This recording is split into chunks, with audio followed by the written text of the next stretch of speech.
ఇప్పుడు జట్టి కుసుకుమార్ ఒక్కరు వెయిటింగ్లో పెట్టారు, ఆయన ఒక్కటి ఉన్నది. ఇప్పుడు కమ్మ సామాజిక వర్గంలో రేణుకా చౌదరి గారు, అంటే రేణుకా చౌదరి గారు సీనియర్ లీడరు ప్లస్ క్యాస్ట్ అయితే కమ్మానే. ఇప్పుడు మా కాంగ్రెస్ పార్టీలో ఎవరున్నారు? ఇక జట్టి కుసుమ్ కుమార్ ఉన్నాడు. ఇప్పుడు ఆయన ఒక్కరికి అకామిడేషన్ చేయాలి. ఇప్పుడు పార్టీ గవర్నమెంట్ అది ఇప్పుడు బాధ్యత ఎవరిది? ముఖ్యమంత్రి రేవంత్ రెడ్డి గారిది అండ్ మహేష్ గౌడ్ గారిది. ఇప్పుడు నెక్స్ట్ జట్టి కుసుమ్ కుమార్ ఏం చేయాలనేది ఇప్పుడు చెప్తే నేను అందుకే అంటున్నా. అవును కదా, 2 రాజ్యసభలో బీసీకి ఇచ్చినాం కదా, 50% ఇచ్చినట్టే కదా.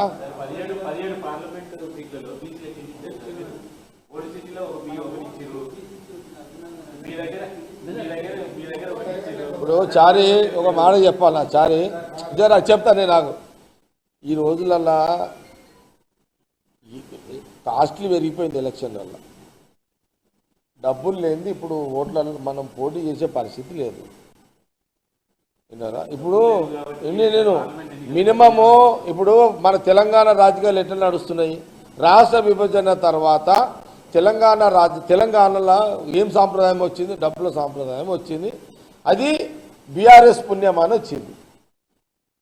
వాళ్ళు గవర్నమెంట్ రాగానే ఎలక్షన్ యొక్క ఖర్చును వాళ్ళు కోట్లలో తీసుకుపోయారు.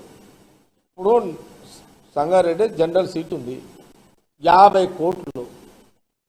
పడంచర్ వస్తే 100 కోట్లు. ఎంపీకి 50, 100 కోట్లు.